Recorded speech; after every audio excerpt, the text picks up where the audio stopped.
masezerano y'Arusha ivyuko ibi vy'amakota vyovaho vyarimo, ariko vyari bifise ivyo bategerezwa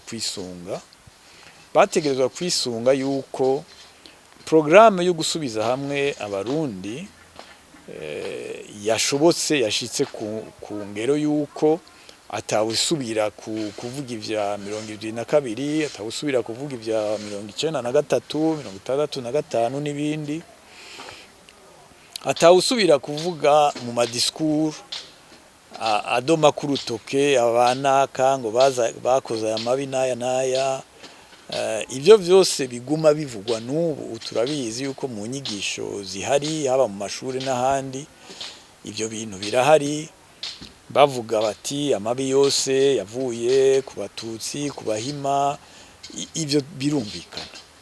Rero umukuru wa Sena, umukuru w'igihugu nabo batwara bose bamenye ko ivyo bariko baravuga ubu ntibitandukanye namba n'ivyo Perezida Bagaza yavuga n'ivyo Perezida Micombero yavuga ku bijanye n'ubwo bumwe bw'abarundi. Rero ico kibazo bakirabe neza, turabe ko cotorwa inyishu koko, mu gihe tuzoguma dutwarwa n'abafise ico nita mu Gifaransa ama complexe, kuko ni ibintu bijanye n'ivyiyumviro twatewe kuva kera vy'amacakubiri.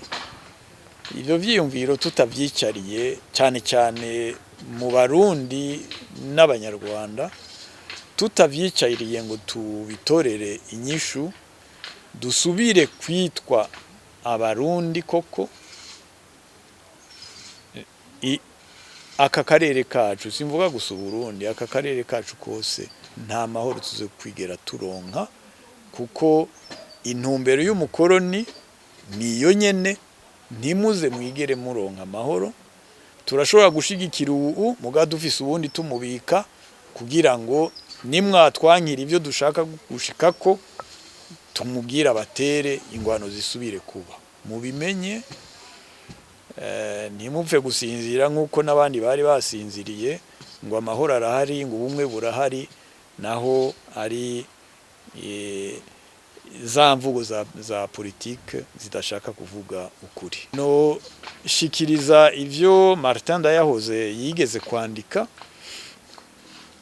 avuga ati ikintu nyamukuru ngaha, aho hari muri 68, ikintu nyamukuru ngaha mu Burundi nuko twosubiza hamwe tukumvikana, tukibagira ivyabaye n'ivyadutanye mu makosa twagize, ariko tukaja mu nzira y'ukumvikana, ntiturage abana bacu n'abuzukuru bacu izi ndyane zidafise aho zihagaze zituma Burundi busambuka. Niko Martin Ndayahoze yavyanditse, n'ubu nico kimwe turacari muri ivyo. Nitwikebuke rero cyane cyane ubutegetsi buhari nibudusubize, ahubwo nibukomeze ibibi turimo.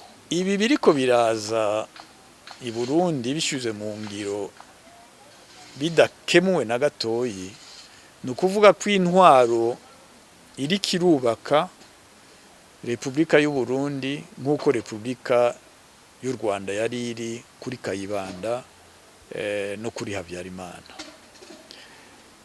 Inzira y'amacakubiri iva ku Batutsi, iva ku Bahutu ntishobora gushika. Inzira y'ukubaka nive ku Barundi bukuri kandi barahari. Ico twizera nuko abari ku butegetsi bohinduka bagakorera abarundi koko, atari mu majambo gusa no mu ngiro.